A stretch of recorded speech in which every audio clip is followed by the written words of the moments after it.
선생님이 계속해서 이번 올해의 표어를 반복해서 읽고 있죠.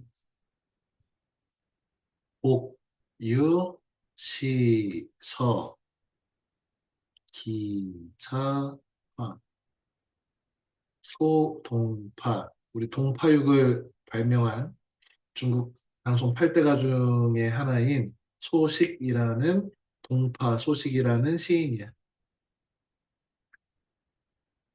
시서가 시와 글이 뱃속에 담겨 있으면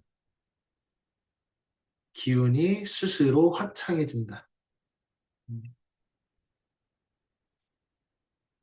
어, 지금 너희가 느꼈는지 모르겠지만 지난주부터 선생님이 이 대문을 이렇게 한번 만들어 봤어. 우리 여기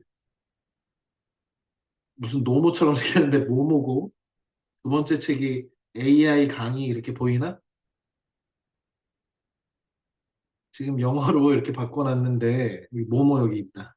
그래서, 어, 이거는 나노바나나라고 하는 제미나이라고 하는 구글 AI한테 선생님이 1년 동안 읽을 책들을 이렇게 목록을 주고 진심으로 읽어줌이라고 하는 프로그램을 진행할 텐데 이것을 그림으로 표현해줘 라고 했더니 나름 똑똑하게 잘 만들었어. 밤에 한다는 것 때문에 아마 밤 사진 이렇게 넣는 것 같고 그리고 여기를 뭐 잘 읽어보면 AI가 아까 뭐 준모가 잠깐 얘기했지만 엄청 멍청할 때가 있는데 글자를 잘 못 써, 이럴 때. 어, 그래서 잘 보면 엉터리 글자들이 쭉 보입니다. 어쨌든 하지만 뭐 이거를 몇 글자 썼더니 뚝딱 만들어낸다는 점에서 깊게 안 들여다보면 쓸만한데 라고 충분히 할 정도의 퀄리티가 나와서 역시 AI 시대다라고 생각하고 있습니다. 이런 책이지요. 박태웅 씨는 이렇게 생긴 아저씨 할아버지 AI 강의 2025 첫 번째 시간이고요.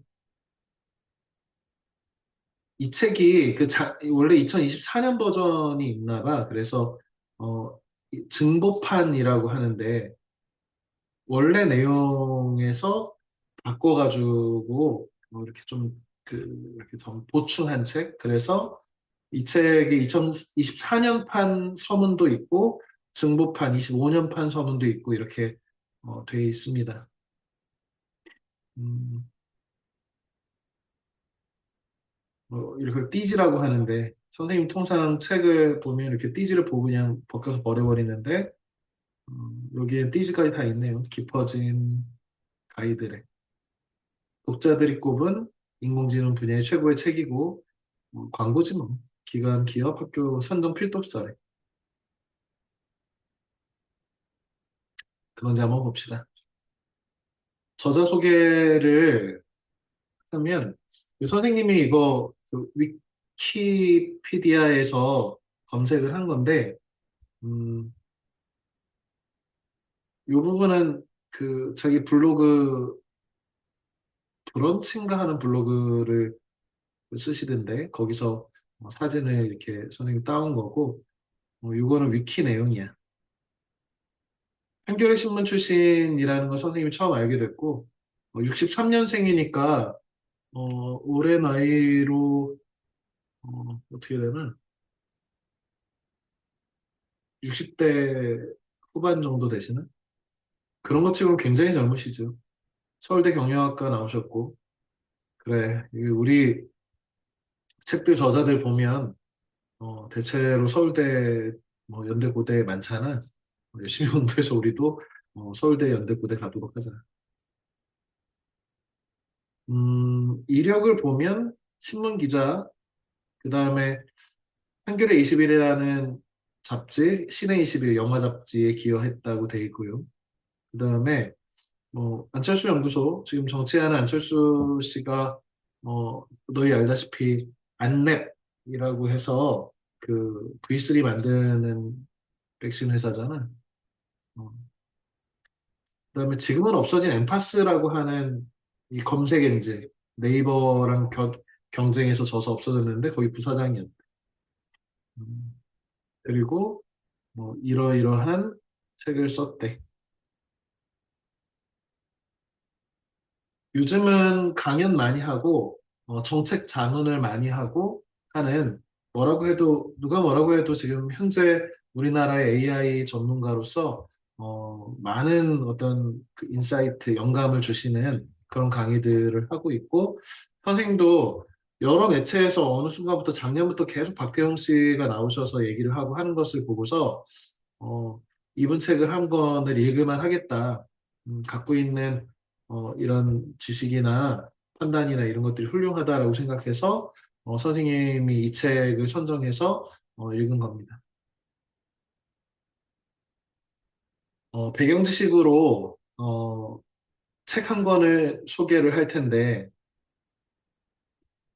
마셜 맥클루언이라고 하는 캐나다 사람이가 그럴 거야. 미디어의 이해라는 어, 이 미디어의 고전 중에 고전인데, 우리 미디어라고 하면 뭐 글도 신문도 편지도 뭐 전화 혹은 뭐 라디오, 뭐 TV, 뭐 영화 등등등, 이 미디어, 다른 말로 우리 매체라고 하잖아.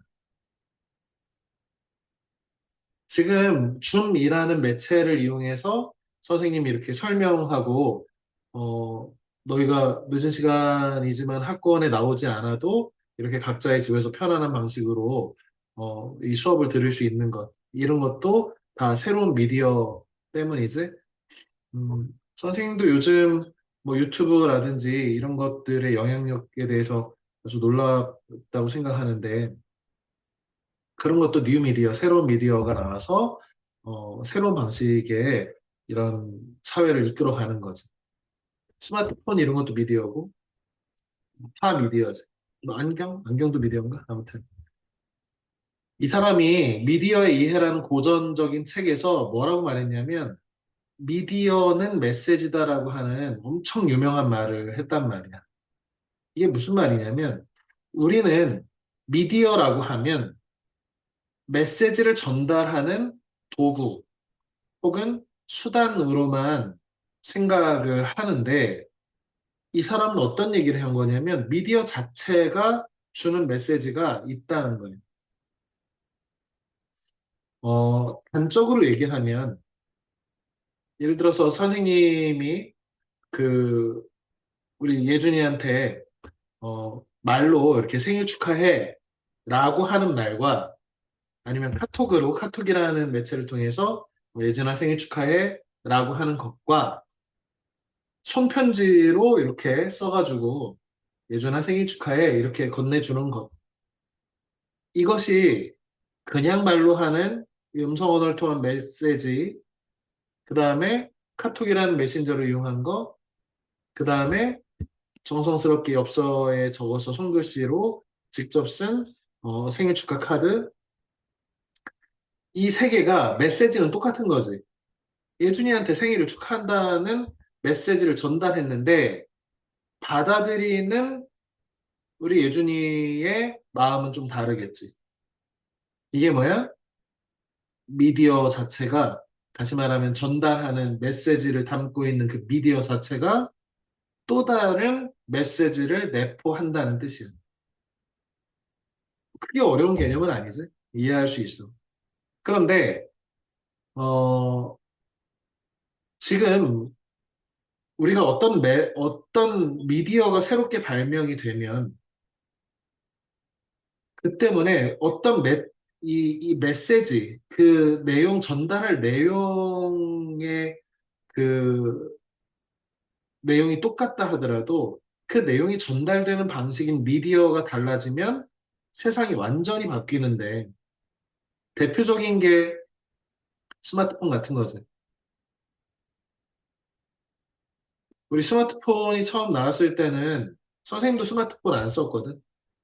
한참 안 쓰고 있으니까 사람들이 무슨 스마트폰을 안 쓰는 사람이 있어요. 뭐 이러는 거야. 그래서 뭐 스마트폰 없이도 잘 지냈는데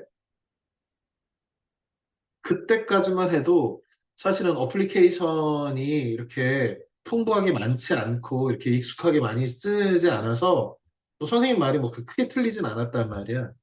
그런데 스마트폰이란 이 미디어가 새롭게 나오니까 완전히 새로운 방식의 그 웹이 아니라 앱의 방식으로 이렇게 깔고 거기서 작동하는 수많은 편리한 기구들이 폭발하면서 스마트폰이 없으면 지금 선생님 개인적으로 스마트폰이 없다고 생각하면 어디 이동할 때 내비게이션도 없고 그 놀러 가서 사진 찍으려고 해도 옛날에는 이 무거운 카메라를 들고 다녔어야 됐을 거고 뭐 등등의 음악을 들으려면 뭐 CD 플레이어나 뭐 이런 것들이 다 필요했을 텐데 그런 것들 다 통합해서 하나만 딱 들고 다니는 거지. 이걸로 사실은 수업도 할 수 있지 사실 좀. 그리고 TV도 볼 수 있고 뭐 영화도 보고. 그러니까 어떻게 보면 이 새로운 미디어, 새로운 그 매체의 등장은 우리가 알고 있는 그 이전의 어떤 시대를 완전히 바꿔버리는데 이 스마트폰의 위력만큼이나 강력한 위력이 뭐냐? AI라는 거죠. 사람들은 스마트폰의 위력보다 AI의 위력이 너무나 강력해서 세상을 천국으로 만드는 천사거나 아니면 세상을 지옥으로 만들 인류를 심하게 말하면 인류를 멸종시킬 악마라고 얘기하기도 하는 거지.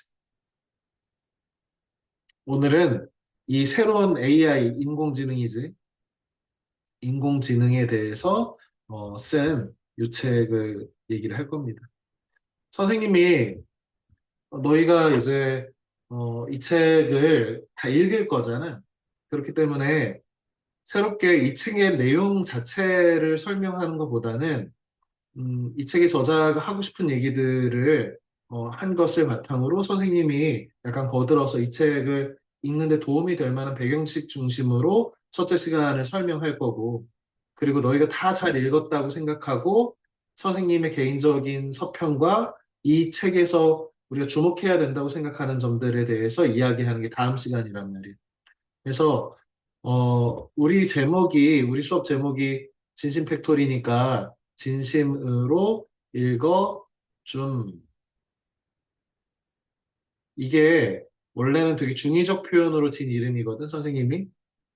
이게 겉으로 보면 진심으로 읽어준다. 내가 이렇게 읽어줌의 줌임처럼 보이지만 사실 줌에서 진심으로 읽자라고 하는 그런 의미로 이렇게 이름을 달았는데 어, 선생님이 읽어줄 생각은 없어.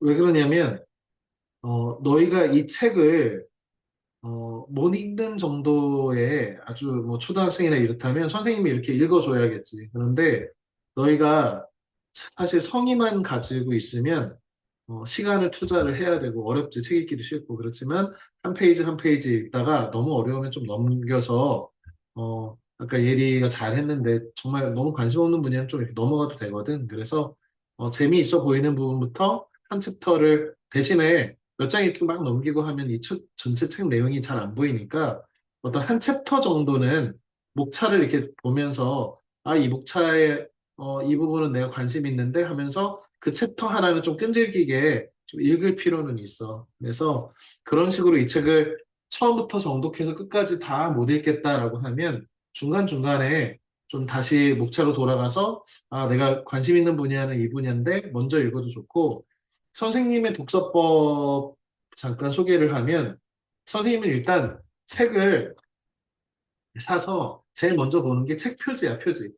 그래서 아, 이 책은 이렇게 이렇게 광고하네.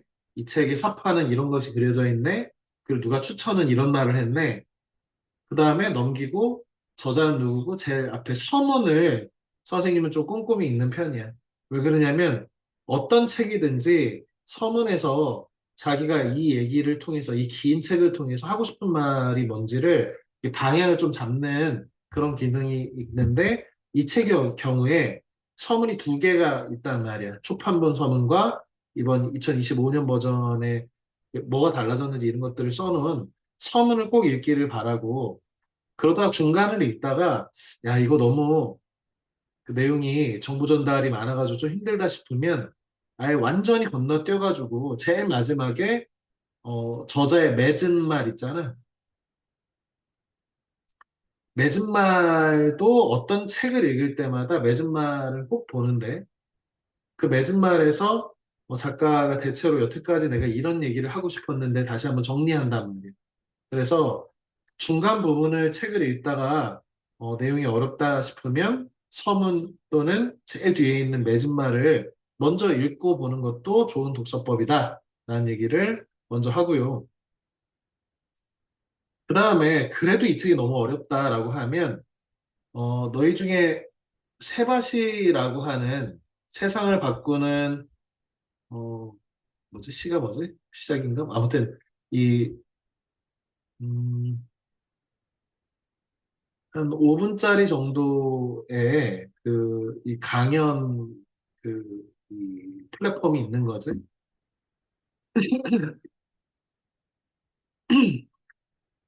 보다시피 유튜브를 통해서 볼 수 있습니다.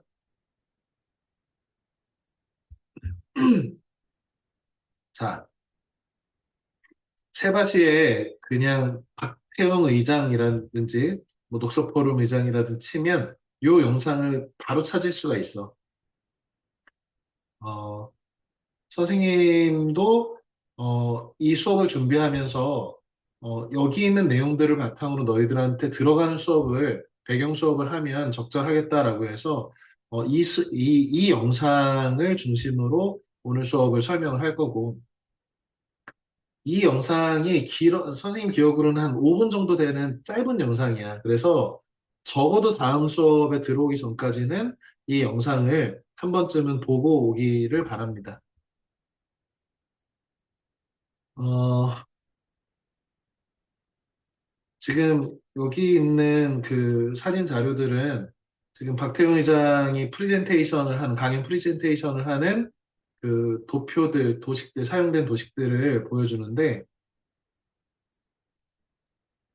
여기 시계열 그래프가 있고, 인터넷이 그 유저가 이렇게 많이 생길 때까지 이런 완만한 곡선을 그렸는데, 인터넷이 그러면은 이 정도 되는데, 지금 13년 정도 걸렸다는 거예요. 인터넷이 처음 생기고. 대체로 인터넷이 우리나라에 급속히 초고속 인터넷망에 깔리고 하면서 막 사용된 게 선생님이 그 고등학교 다닐 때인가? 그때쯤부터 이렇게 막 깔리기 시작했었거든. 13년 걸렸대. 그런데 지금 챗GPT는 나온 지 1년 반 이만큼에 벌써 도달을 해 있는 거지. 이만큼의 유저가. 물론 이 사회상이 바뀌었지. 그리고 인터넷이 발달하고 이 스마트폰이 생기고 이 매체들이 워낙에 고도로 발전하니까 연결성이 높아지니까 이런 것일 수 있지. 물론 무조건 뭐 인터넷보다 챗GPT의 그 어마어마한 파급력이 이만큼이다라고 하는 게 챗GPT 자체의 영향력도 있지만 어, 물론 그런 배경도 무시를 하면 안 되겠는데, 어쨌든 이렇게 큰 차이가 있다는 것을 역사상에서 이 AI를 사람들이 이렇게 선호하고 어떤 매체든지 이렇게 빨리, 인터넷 매체는 13년 만에 대부분의 사람들이 썼다면 지금 바로 사람들이 대부분 이 AI를 쓰고 있다는 거죠. 어, 너희도 사실은 선생님이 AI를 많이 쓰고 있다는 걸 알고 있어. 너희가 AI에 아주 익숙하고 AI를 잘 활용하고 있다는 걸 선생님이 잘 알고 있어. 문예준 군, 예준아, 문예준, 어, 이상헌, 이 중간중간에 출석을 불러야 돼, 이 자식들. 이다경, 네, 어, 다경아, 네, 선생님이 너희들이 이 챗GPT와 같은 AI 서비스를 아주 잘 활용한다는 것을 선생님이 어떻게 알까? 어, 또 어떻게 아냐고요? 어떻게 하냐고. 원고지? 너희가 원고지 숙제를 할 때 챗 GPT를 이용해서 원고지의 요약을 한다는 것을 선생님이 여러 차례 알고 있어. 그러면 선생님은 너희가 직접 안 쓰고 AI를 사용한 것을 어떻게 알까? 당연한. 어떻게 알아차려? AI, 응. AI가 쓰는 그런, 그, AI가 했다는 거 티가 나서? 그러니까 티가 나잖아. 왜 티가 나냐면 사실은 너희보다 AI가 훨씬 잘 쓰기 때문이야. 그 티가 나, 사실은. 너희가 평상시에 쓰지도 않을 말들, 평상시에 들어본 적도 없고, 이런 표현을 쓰지도 않을 것들을 써. 그런데 어떨 때 헷갈리기 시작하냐면, 너희가 원고지에다 소설을 요약하는 걸 매주 해오는데, 선생님 매주 참작을 하잖아? 매주 참작을 하면서 어떨 때 느껴지냐면, 얘네들이 기량이 올라가서 이제 제법 잘 쓰게 되잖아. 아, 이게 요약을 잘 하게 되면, 그때부터 헷갈려. 이거 분명히 자기 손으로 써왔는데 다경이한테 너 이 AI에게 뵙겠지라고 하면은 억울할 수 있잖아, 다경아. 네. 그치? 그럴 때는 선생님이 어떻게 하냐면 원고지를 사진으로 찍어. 그 다음에 AI한테 물어봐. 표절률, AI 사용 여부 이런 거 물어봐. 그러면 AI가 답을 해줄까 안 해줄까? 다경아. 해줘야겠죠? 아주 높은 확률로 해줘. 그래서 어느 정도는 선생님이 말을 안 하고 넘어갈 때도 있긴 하겠지만 어느 정도는 너희가 진짜 원고지 요약하는 걸 스스로 읽고 요약했는지 아니면 AI를 이용했는지 정도는 다 드러난단 말이야. 여담이 좀 길어졌는데 어쨌든 너희가 평상시에 굉장히 많이 쓰고 있다는 걸 선생님이 알고 있어. 어, 좀 이따 그 유사한 얘기들을 다시 할 겁니다. 넘어가 보자. 음,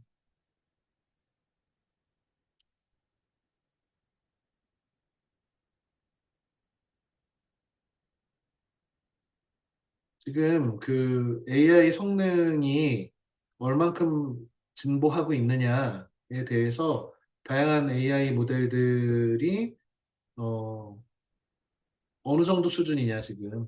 그래서 이게 거의 뭐 1년 정도 사이에 지금 수준이 엄청나게 향상되고 있다라고 하는 것들을 보여주고 있습니다.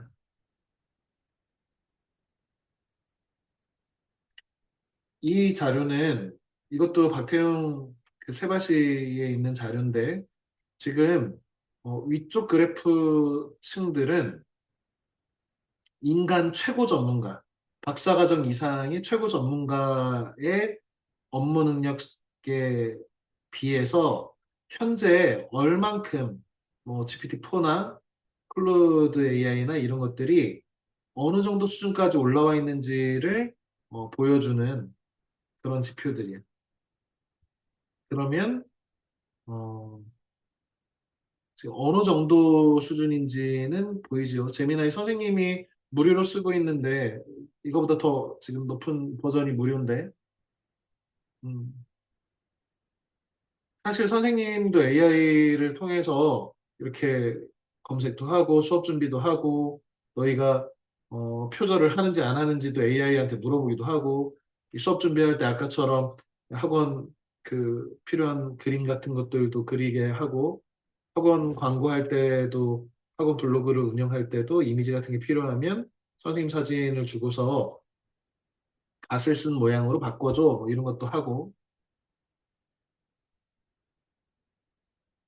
어, 선생님이 AI를 통해서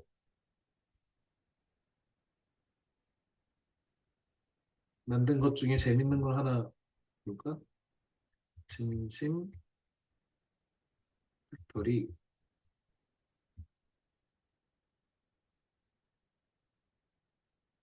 음,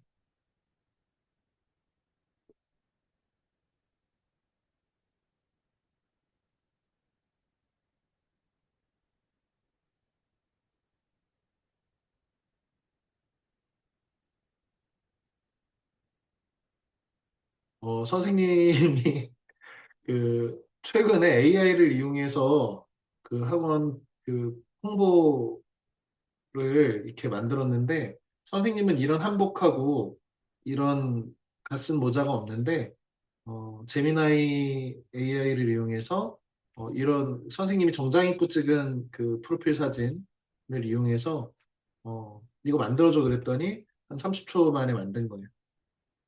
물론 자세히 들여다보면 이게 얘가 한복을 잘 이해하지 못하고 있다는 것들이 드러나기는 하는데 거의 뭐 선생님 볼 때는 언뜻 보기에는 제법 그럴듯하게 만들었잖아요. 한복 입고 있는 것처럼. 어, 선생님도 학원을 이제 경영하는데 원래는 평촌에서 여러 명의 강사들이 있는 학원을 이제 운영하기도 하고 원장으로 뭐 이렇게 좀 약간 줄이기도 하고 늘리기도 하고 했었는데 지금은 이제 그 선생님이 이 내포신도시에 내려온 지 오늘로 이제 만 1년 이렇게 되는 날인데 내포에 내려와서는 선생님이 이제 1인 학원으로 이제 운영하고 있는데 이 1인 학원을 운영할 수 있는 그 여러 가지 그 물론 이제 학원 규모가 그렇게 크진 않으니까 혼자 운영하는데 큰 어려움은 없는데 그래도 자질구레하게 해야 될 일이 되게 많단 말이에요. 수업 준비도 해야 되고, 뭐 이런 광고라든지 홍보라든지, 뭐 회계 업무라든지, 아니면 일정 관리라든지 등등이 이 복잡한 일들이 많이 있는데, 어, 지금도 가능하면 선생님이 AI를 적극적으로 좀 활용해서 이런 것들을 되게, 좀 AI가 나를 도와주면 쉽게 할 수 있는 일들이 빠르고 쉽게 할 수 있는 일들이 많다는 것들을 알고 있고, 그래서 특히 수업 준비하고 이렇게 너희 성적 관리한다든지 아니면 홍보 자료를 만든다든지 이런 것들에 굉장히 시간을 단축하고 있거든. 얘가 완벽해서 쓰는 건 아니고 뭐 엉뚱하게 엄청 황당하게 못 만들 때도 있어. 그런데 그때 다시 잘 설명해주고 그래도 정말 진심팩토리의 지읒자를 잘 못 써서 막 기억을 쓴다든지 뭐 이럴 때는 많은데 그래도 일단 무료이고 그리고 이렇게 손쉽게 금방 내가 갖고 있는 핸드폰이라든지 아니면 컴퓨터를 이용해서 노트북을 이용해서 태블릿을 이용해서 금방 만들 수 있으니까 엄청 선생님의 일에 과거 같으면 아르바이트를 둔다든지 아니면 어떤 회사한테 이런 것들 맡긴다든지 아니면 아까 사진 같은 경우에도 저런 이미지를 내가 조선 사람처럼 옷을 입고 가스 쓰고 상투 쓰고 국어 선생님이니까 이렇게 한번 사진을 찍을까라고 하면 아마 한복을 대여하든지 사가지고 뭐 스튜디오 가서 찍었을 거잖아. 근데 이런 모든 비용들이나 시간이 절약되고 있는 거죠, 어떻게 보면. 그래서 앞으로도 뭐 학원 규모가 어느 정도 뭐 정말 비약적으로 큰 학원을 운영할 생각이 선생님이 딱히 없어서 AI를 활용해서 얼마나 컴팩트한 상태로 내가 강의도 하고 이렇게 유지할 수 있을까를 선생님 고민을 하고 있거든요, 현실적으로. 아르바이트생을 쓴다든지 보조 강사를 쓰지 않고도 좋은 수업들을 할 수 있지 않을까? 이런 문제가 뭐냐면 결국에 AI는 어떤 사람을 대신해서 나랑 일을 해주는 아, 도구잖아. 사람처럼 일하는 거지. 그러다 보니까 지금 선생님이 굉장히 그 의미 있게 본 데이터인데 이게 미국이 어, 지금 이렇게 경제 성장을 하는데 미국이 경제 성장을 하면 경제 성장과 더불어서 항상 이 그 구인공고 사람을 이렇게 많이 썼다는 거예요. 이건 당연한 얘기지.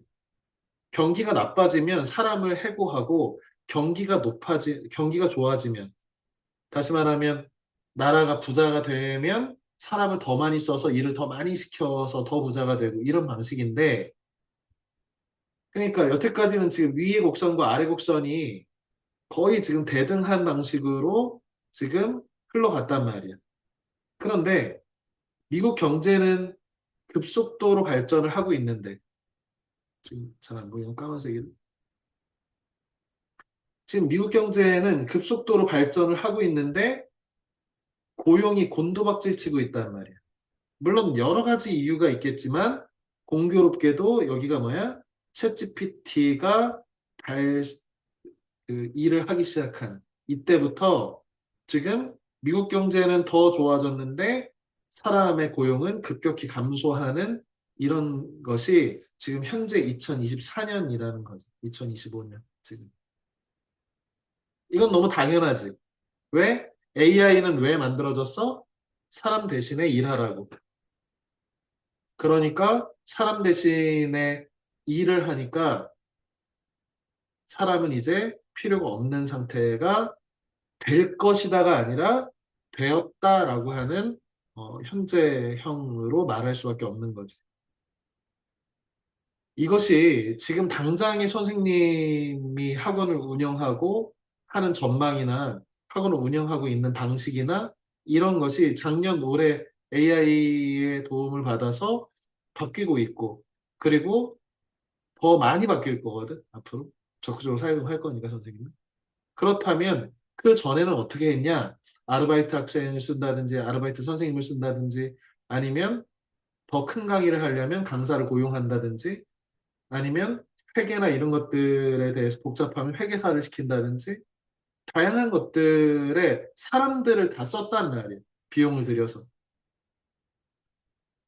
그런데 이제 AI가 그런 간단한 일들을 처리하면서 나부터도 고용을 안 하고 아 나도 굉장히 가볍게 학원을 운영하는 것이 AI의 도움을 받아서 이렇게 하는 것이 훨씬 더 효율적일 텐데라는 생각을 지금도 갖고 있다.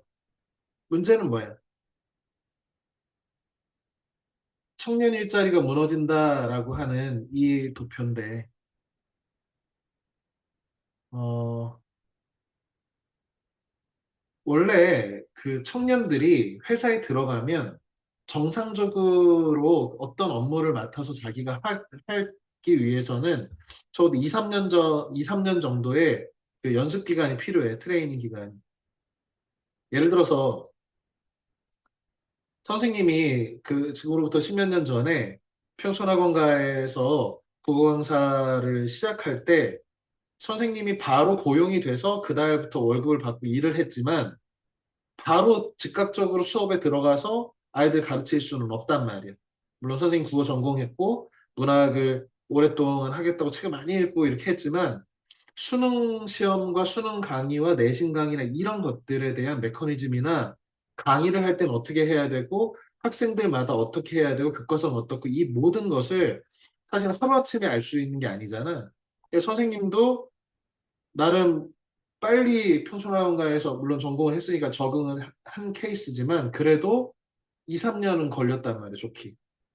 2, 3년 걸리고 나서 그때부터는 정상적으로 그래도 강의를 하고 있네라고 했지 처음부터 잘하진 못하고 만약에 선생님이 우리 학원에 선생님을 뽑는다고 해서 대학 졸업하고 이렇게 오신 선생님을 뽑는다고 하면 이 분이 정상적으로 강의를 하기 위해서는 적어도 3년, 틀린 강의를 안 하는데 한 3년 걸리고, 효과적이고 정말 노련한 강의를 하려면 최소한 5년, 이 정도가 걸린단 말이야. 근데 그 동안은 사실은 이분한테 월급을 주고 하는 것이 사실은 좀 아까울 수도 있어. 왜? 이분 때문에, 지금 고용한 분 때문에 돈이 벌리는 상황은 아니니까. 이 모든 회사가 그렇단 말이야. 신입사원들이 2, 3년 동안 일하는 동안 야, 얘네한테 이 돈 주는 게 맞아? 사장님은 이제 답답한 거지. 아, 그냥 알바 돌리면 되는 거 아니야? 굳이 이 직원을 뽑아서 내가 얘를 가르쳐야 돼? 가르치는데 우리가 학교도 아닌데 돈을 줘가면서 가르쳐야 돼? 그런데 뽑는 이유는 뭐야? 그렇게 뽑아놔야 나중에 10년 후에 이 사람이 정상적으로 일을 하고 있을 거잖아. 그래서 울며 겨자 먹기로 미래를 위해서 투자의 개념으로 청년들을 일자리에 포진을 시켜서 경력을 쌓게 한다고. 얘네들이 생산성도 없는데 그냥 교육 차원에서 회사에 대해서 알고 하라고 일을 시키는 거예요. 얘네들이 사고 치면 뒤치듯거리하고 얘네들 일일이 시키는 게 더 귀찮은데 문제는 이제 더 이상 뽑지 않는다는 거죠. 특히 우리가 그 전에 이제 산업혁명 얘기를 하면서 기계가 들어오면서 노동자들이 일자리가 사라졌지. 주로 블루 칼라라고 하는 화이트 칼라는 사무직을 얘기하고 블루 칼라는 생산직, 공장 같은 데서 이렇게 직접 물건을 만드시는 분들을 말하는데 그런 블루 칼라 노동자들이 이 많이 대체됐단 말이야. 산업화가 진행되는 과정에서.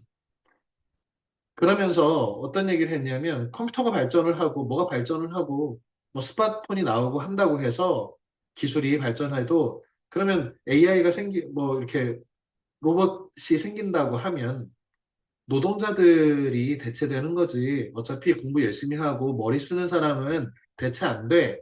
라고 약간 안심하고 있었다고. 내가 대체 불가능한 사람이라고 머리 쓰니. 왜? 기계가 머리가 없으니까. 문제는 뭐야? 아까도 얘기했지만 박사학위 수준의 전문가의 거의 80% 90%에 다다라는 능력을 AI가 심지어 비용이 한 달에 쓰는데 4만 원, 5만 원밖에 안 하는 비싸봐야 10만 원밖에 안 하는 이 AI가 벌써 박사학위 수준 이상의 어떤 퍼포먼스를 보여주는 거지. 그러니까 경력자들은 필요하단 말이야. 왜? AI가 지가 스스로 움직이진 않으니까 AI한테 뭘 해줘? 아까 선생님처럼 나 뭐 이렇게 도포 모양을 쓰고 갓을 쓰고 있는 조선 사람처럼 내 프로필 사진을 바꿔줘라든지 이런 식으로 명령을 하고 지시를 하는 건 어쨌든 경력이 있어야 일을 알아야 이것들을 이렇게 이렇게 시키면 되겠구나를 아는 사람은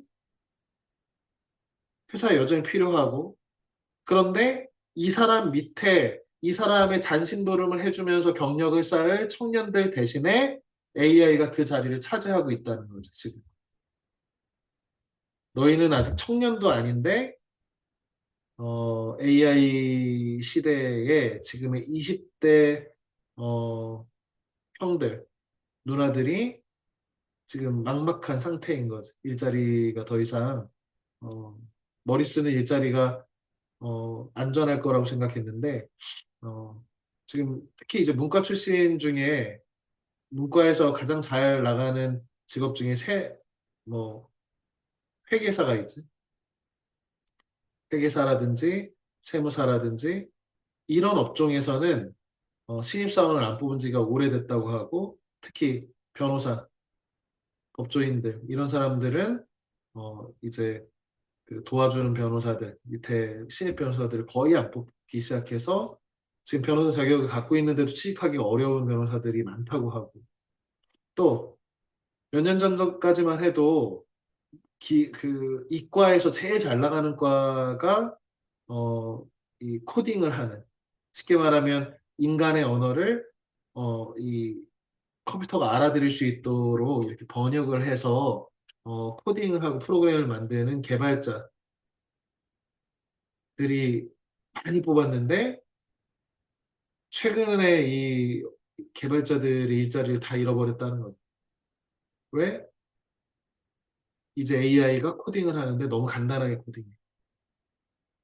음, 지금 너희가 갖고 있는 헤드폰이나 이런 것들로 어플리케이션을 충분히 만들 수 있단 말이야. AI에 돌려서 자기 사진을 집어넣고 자기 사진을 이용해서 여러 동작을 만들어서 테트리스가 돌아가는 게임 만들어줘 라고 잘 명령을 하면 게임 어플리케이션 내가 이렇게 내려와서 테트리스가 되는 그런 그 게임도 만들어준단 말이야. 예전에 이런 것들을 누가 다 해서 이과에 공부 잘하는 개발자들이 경력을 가지고 이렇게 했는데 더 이상 뽑지 않는다는 거지. 이거는 그 너희에게는 미래의 상황이겠지만 사실은 지금 취직을 해야 되는 대학을 다니고 있으면서 미래를 준비하는 선배들 입장에서는 지금 갑자기 막막한 상황들이 벌어진 거지. 특히 이제 뭐 군대 갔다 왔더니 내 전공이 쓸모가 없어졌네 이런 인터뷰도 선생님 최근에 본 적이 있어.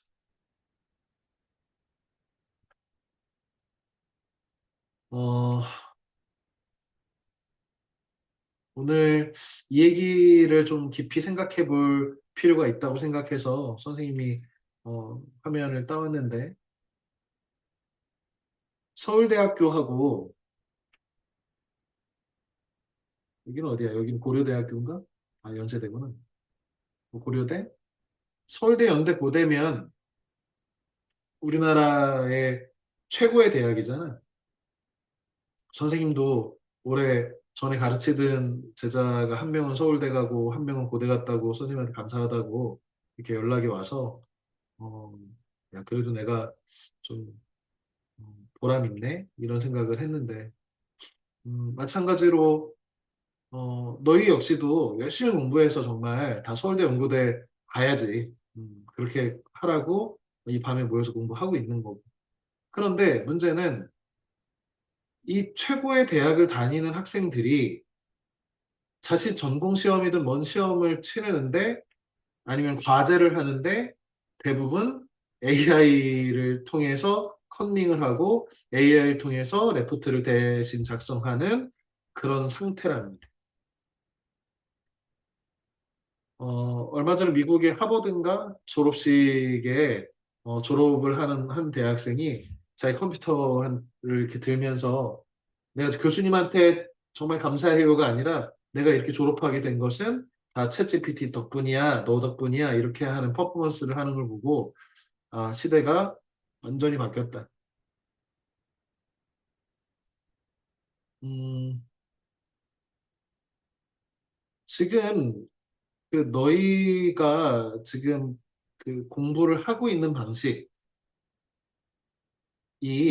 결국에는 단순한 지식, 그 단순한 지식을 추론해서 문장을 만들고 이렇게 하는 것들이 굉장히 높은 수준의 이 경력들이 쌓여가지고 할 수 있는 능력인데 그게 AI가 압도적으로 잘한단 말이에요. 그 어느 분야든지. 그래서 대학생들의 어, 시험을 어떻게 볼 방법이 없는 거예요. 과제를 받으면 얘네들이 AI를 돌렸는데 아까 선생님이 너희 첨삭 그 원고지 첨삭할 때 얘가 너무 잘 써가지고 이거 AI 베낀 거 아니야? 라는 의심이 들잖아.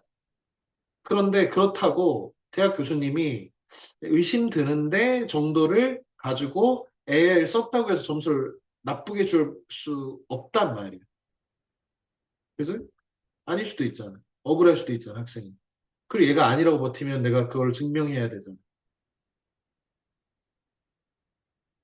그러니까 결국에는 학생이 어떻게 공부를 했고 그 공부의 성과가 어떤지를 시험을 통해서 우리가 알게 되는데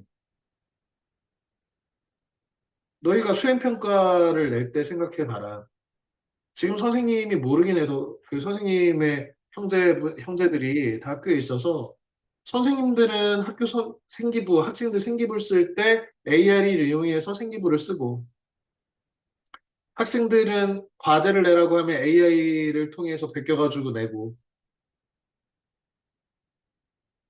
이러고 있는 상황인 거죠. 그러면 여기도 있지만 시험은 왜 필요하냐면 내가 공부한 사람이 어느 정도 이해했는지를 가르치는 사람한테 알려줌으로 해서 무엇을 보완해 줄지를 나로 하여금 알게 하는 거지. 그냥 간단한 예로 너희들이 매주 고등학교 수준의 단편 원문 한 편을 읽고 600자 정도의 줄거리 요약을 한단 말이야. 이 줄거리 요약에는 정말 너무나 많은 귀중한 정보가 담겨 있어. 너희가 어떤 어휘를 어느 수준으로 쓰는지. 예를 들어서 고골의 외출한 작품을 봤으면 얘가 되게 중요한 그 의미 같은 것들을 뽑아가지고 자기의 글로 쓰고 있는지. 어느 부분에 집중해서 어느 디테일이 이해를 자극해서 이런 문장을 만들었는지가 나한테는 굉장히 중요하다고. 그런데 선생님이 첨삭하다 보면 대부분 비슷해, 구조가. 너희가 엄청 잘 써서 비슷한 게 아니라 너희가 대부분 AI를 이용하거나 아니면 인터넷 서핑을 통해서 줄거리를 짜가지고 참고하기 때문에 그래. 이게 무슨 문제냐면 교육 자체의 방향을 실종하게 만드는 거야. 사실은 시험은 왜 보는 거야? 니네가 틀리라고. 너희가 틀리고 선생님이 원고지에다 글을 쓰게 하는 이것도 일종의 시험일 텐데 이 논술 형식의 원고지 형식의 줄거리 요약 시험을 너희가 그냥 편하니까 그냥 들고 오는 거야. AI를 이용해서. 그럼 뭐가 안 보여? 네가 AI를 베꼈는지 안 베꼈는지 그것도 중간에 AI를 보고 그러니까 글을 읽고 원문 전체를 읽고 이걸 베끼는 게 아니라 AI가 요약한 걸 보고 이걸 베끼니까 사실 더 헷갈리지 선생님 입장에서는 표현 자체가 그래도 미숙한 표현이 있으니 얘는 진짜 썼나 보다 이렇게 생각한단 말이에요. 진짜 손으로 한 땀 한 땀 쓰는 게 완벽하게 얘는 분명히 손으로 한 땀 한 땀 쓰고 있다라고 하는 애들은 누구냐면 엉망진창 쓰는 애들. 선생님 격려해. 그래서 첨삭해가지고 고쳐주는 거야. 그게 내가 필요한 지점이지. 아니면 요약이 안 돼서 너무 길어지는데 정말 애써서 쓰는 친구 있어. 어, 여기 보이는 친구인데 선생님이 호명하는 것은 부끄러울 것 같아서 정말 선생님 생각할 때 아, 얘는 진짜 한 1년 정도 이렇게 선생님이 시킨 대로 따라오다 보면 분명히 국어 엄청 잘하는 사람 되겠다. 이건 난 확신하거든. 문제는 뭐냐면 AI가 지금 선생님하고 너희 사이를 이렇게 가로막고 있는 거지. 왜? 헷갈려. 너희가 어떤 상태인지를 안 보여줘. 그래서 어떻게 된다고? 사고를 뺏긴다고. 사고는 뭐야? 생각하는 것을 AI가 대체하면 이제 인간의 머리는 여기 박태우 교수의 의장의 설명에 의하면 이제 뇌가 순두부가 된대. 음, 이거는 뭐 거의 욕설에 가깝지. 모욕에 가까운데 AI한테 넘겨서 한다는 거예요. 그러니까 거기서 선생님은 이 강연에서 되게 그 의미 있다고 생각했는데 이 강연을 반드시 보라고 했습니다. AI는 어떻게 써야 되냐면 헬스 트레이너처럼 써야 된다는 거예요. 헬스 트레이너한테 내가 모르는 걸 물어봐야지. 나 운동 어떻게 해요? 나 이런 특성을 갖고 있는데 나는 운동 어떻게 할까요? 아, 나는 어떤 이런 몸을 갖고 싶은데 나는 그 몸을 갖기 위해서 어떻게 하나요? 라고 해서 운동은 자기가 해야지. 그런데 결정적으로 학생들이 아까도 얘기한 서울대 연고대 학생들이 그러니 밑에 학생들은 오죽하겠냐. 이 학생들이 사고하는 것, 생각하는 것을 누구한테 전가하는 거야? AI한테 전가하고 이것은 마치 뭐 하는 거야? 운동을 내가 안 하고 트레이너한테 시키는 거지. 공부하는 것은 너희가 공부하는 것, 원고지 작성하고 책 읽고 당연히 하기 싫지. 이 하기 싫다고 이걸 너 어디다 넘기는 거야? AI한테 넘기는 거야. 그러면 AI는 점점 똑똑해지고 아까 헬스 트레이너는 점점 몸이 좋아지겠지. 운동을 얘가 대신하니까. 내 몸은 어때? 지금 이게 가장 큰 문제라고 생각해. 너희한테 아까 뭐 앞으로 일자리가 사라지고 특히 청년의 일자리가 사라지고 모든 분야의 일자리가 새롭게 재편될 것이다. 새로운 시대다. 이것보다 더 중요한 것은 그 시대에는 어떤 사람이 필요하냐면 경력자처럼 어떤 일의 전체를 보면서 AI한테 예전에 이 여러 사람한테 일을 시켜서 그 일을 종합해가지고 성과를 내듯이 그런 다양한 분야를 총괄할 수 있는 사고력을 갖고 있는 사람. 대신에 각각 세부적인 것들은 AI가 훨씬 잘하니까. 그런데 AI가 지 혼자서 일하는 게 아니니까 이 헤드가 되는 중심부에 있는 사람은 꼭 필요하단 말이야. 이 사람은 어떤 사람이어야 되냐면 질문을 잘 만들고 뭐 어떤 질문이 필요하고 그 질문에서 받은 답변들을 이용해서 내 일을 진행할 수 있는, 다시 말하면 더 높은 수준의 다양한 분야에 관심을 갖고 있고 생각을 할 수 있는 사람이 필요하단 말이에요. 자질구레한 생각들은 계산기가 다 해주듯이 이제 AI가 다 할 거라고, 전 분야에. 인간보다 훨씬 더 빠른 속도로 효과적으로.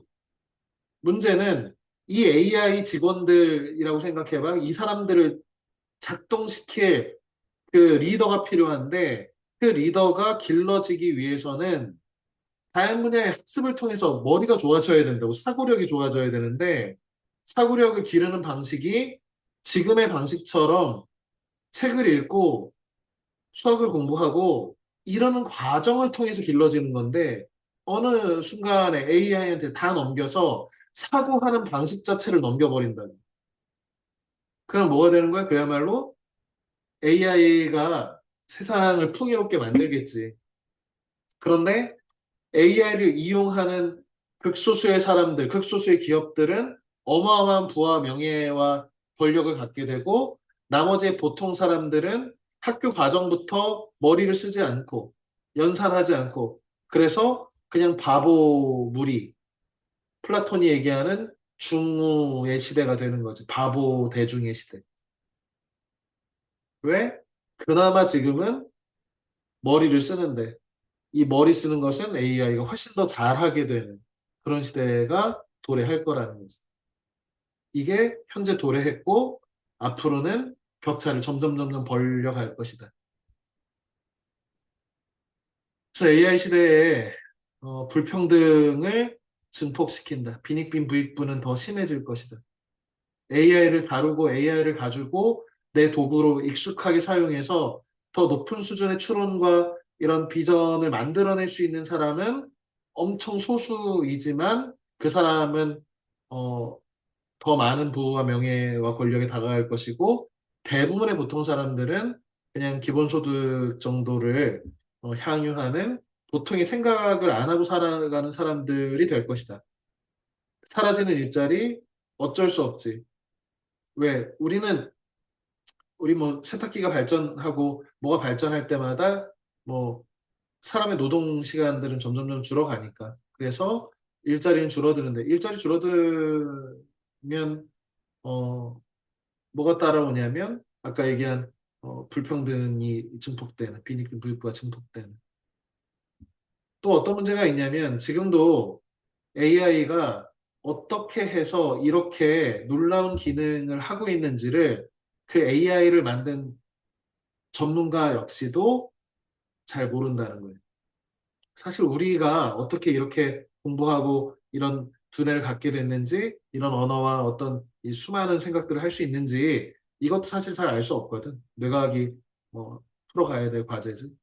마찬가지로 AI가 어느 순간에 인간보다 훨씬 더 높은 수준의 퍼포먼스를 보이고 있는데도 불구하고 어, 과학기술이나 실험실에서 지금 AI가 다 그 예측된 그 모형들을 만들어내고 그 모형이 맞는지를 인간이 실험하는 방식으로 어떻게 보면 아주 창의적인 어떤 그 선구자가 가설을 제시하고 그 가설이 맞는지를 밑에 사람들이 검증하듯이 주객이 전도된 상태.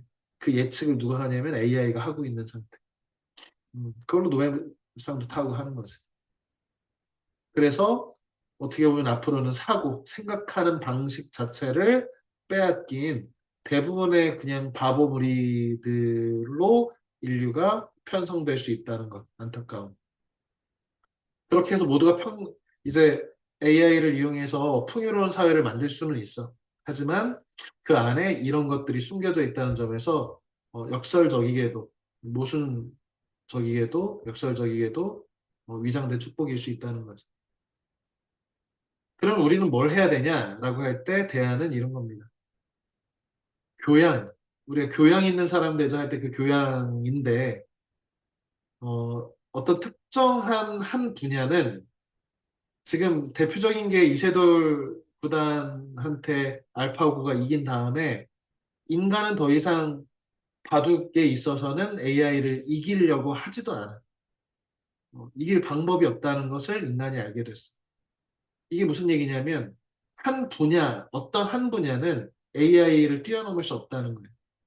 그런데 물론 지금 뭐 AI 넘어서 AGI라고 해서 일반 AI라고 하는데 제너럴하다고 해서 이 시대로 갈 것이다. 그러니까 어떤 특정 영역의 그림 잘 그리는, 말 잘하는, 법과 관련된 아니면은 과학 실험을 예측을 잘하는 등등의 AI는 그냥 특정 분야 AI라면 이 제너럴한 일반 한 사람이 여러 분야의 모든 것을 다 잘하는 것처럼 이 팔방미인의 AI가 되는 AGI 시대가 곧 다가올 거라고 하는데 아직은 아니고 이게 뭐 내년 내후년 얘기하더라고. 길게 봐도 10년이래. 빨리 보는 사람은 3년 안에 이 AGI가 나올 거라고 하고. 그런데 어쨌든 AGI가 나오면 이 교양이라고 하는 것이 뭐 중요해지냐 뭐 이건 잘 모르겠는데 현재 상태의 AI 기술 정도로는 아까도 얘기했지만 각각의 구체적으로 세부적 일들을 굉장히 잘 해내는 AI를 전체적으로 사용하기 위해서는 다양한 분야의 관심과 추론과 지식을 바탕으로 추론할 수 있는 그런 교양인 우리 전에 뭐 다산 정영윤 선생 같이 문이과를 통합한 어떤 인간이라든지 뭐 다빈치형 인간이라고 하지 르네상스 시대에 과학도 하고 뭐 미술도 하고 정치도 하고 하는 수많은 분야를 동시에 이렇게 융합적으로 통섭적으로 잘하는 사람들이 이제는 AI 시대에 필요할 것이다. 그래서 그런 사람들 길러내는 방식으로 책을 읽고 자기가 이렇게 다양한 매체들 이용해서 자기 스스로를 공부시켜서 변화해 나갈 수 있는 사람. 이런 사람이 필요하기 때문에 지금 우리가 보는 수능 시험 문제가 그 국어 수능 시험 문제가 그렇게 출제되는 거죠. 국어 시험 문제라고 시소설 수필만 나오는 게 아니잖아. 문법도 나오고 매체 정보도 나오고 과학도 나오고 수학도 나오고 법도 나오고 경제도 나오고 철학도 나오고 예술도 나오고 어, 이 공부들을 너희들한테 시켜서 성적을 매기는 이유가 새로운 시대에는 이런 게 필요하니까 그런 사람 만드느라고 이렇게 하는 거죠. 역으로 그런 시험을 제시하면 우리가 이런 공부들을 하는 거죠. 다양한 분야의 책을 읽고 스스로를 이렇게 교양을 쌓아갈 수 있는 인간을 만들 거니까. 그 다음에 최고 질문 책임자. 답변은 이제 AI가 하는 시대니까 이제는 답변하는 전문가의 시대가 아니라 질문하는 전문가의 시대다. 무엇을 질문할지. 야, 좋은 질문 좀 해봐. 이제는 답변하는 사람, 선생님처럼 답을 주는 사람은 중요한 게 아니라 왜? 지금 선생님 오늘도 되게 놀라운 경험들을 많이 하는데 AI를 많이 사용하니까. 수업에 굉장히 어려운 이게 이해시키기 어려운 부분이 있어서 선생님 일단 그 부분에 대해서 논문을 이렇게 찾아보고 그 부분에 대해서 이걸 어떻게 하지라고 AI한테 물어봤더니 설명을 이렇게 쭉 하는데 너무 놀라웠어. 선생님 사실은 진짜 공포가 느껴졌어. 내가 여태까지 설명한 방식보다 AI가 설명한 방식이 적어도 나한테는 이게 좀 어렵게 설명해서 그럴 수도 있지만 나한테는 더 적확한 이해가 됐어. 내가 할 일은 뭐야 이제? 그걸 바탕으로 어떻게 너희들한테 더 쉽게 표현할 수 있을까를 고민하겠지. 그런데 그건 역시도 좀 있으면 AI가 더 잘할 수도 있다고 생각해, 선생님. 어, 양극화의 문제는 연금이라든지 정치적 문제로 해결해야 된다. 그리고 민주주의라든지 AI 윤리, 왜 AI가 다음 시간엔 그런 얘기들 주로 할 텐데 AI가 왜 위험한지, 그 위험하다는 것을 AI 전문가들이 어떻게 경고하고 있는지 이런 이야기들에 대해서 다음 시간에 연결해서 할 겁니다. 선생님 설명하다 보니까 너무 시간이 약간 1분 정도가 지났는데 다음 시간도 이 박태영의 AI 이 책을 다 읽고 와서 할 거고요. 미리미리 책을 구해서 다음 책 미리 사놔 집에다 아니면 빌려놔. 그래서 미리미리 읽어서 지금 우리 수업이 한 달에 두 권, 2주에 한 권 정도의 책을 계속해서 쉼 없이 계속 설명을 하고 같이 얘기를 하고 수업 시간에도 얘기를 하고 할 거니까 미리미리 잘 준비하기 바랍니다. 자, 다음 시간에 만납시다. 고생했습니다. 안녕히 계세요. 네, 안녕히 계세요. 안녕. 안녕히 계세요. 네, 안녕, 안녕.